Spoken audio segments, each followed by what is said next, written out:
Good morning, I'm meteorologist Cheetah Craft. Here's a check of the tropics right now across the Atlantic basin, monitoring two tropical waves. So first I'm going to focus in on the one in the Caribbean, expected to move towards the Yucatan Peninsula over about the next 36 hours or so.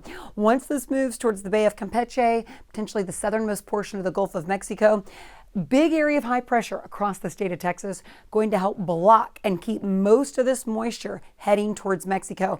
Now, right now, it's really disorganized, so I'm not expecting much. The National Hurricane Center still has a 20% chance of developing over the next 7 days. Now, let's talk about this wave now in the central Atlantic.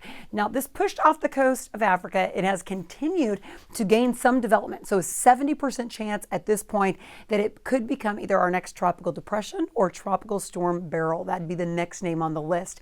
Either way, this looks like it's going to move in a due westerly direction, so we will have to monitor this closely, especially as it starts to approach the Caribbean.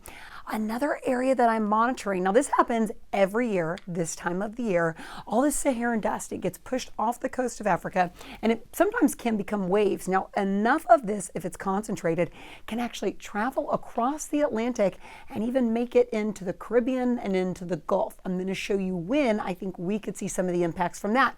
But let's now focus on those waves. So Sunday, notice most of that moisture moving across the Yucatan, moves towards the Bay of Campeche and into the southern portion of the Gulf of Mexico. Because of high pressure, blocks most of the moisture, and that pushes right on into Mexico. Remember that wave that has a 70% chance of becoming barrel? That's continuing to move in a westerly direction.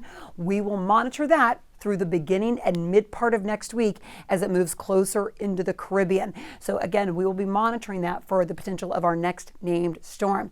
Back to the Saharan dust, this is what should impact us potentially starting Saturday, but I especially think Sunday into Monday. You're going to notice hazy skies out of this, especially during your sunset. It can turn a little bit more gray.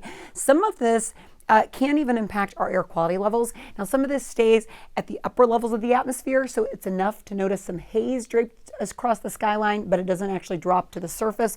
We'll have to see how our surface winds are going to be by Sunday and Monday to know if that's going to impact us at all here at the surface. But you'll probably notice at least a little bit of haze, especially during your sunset.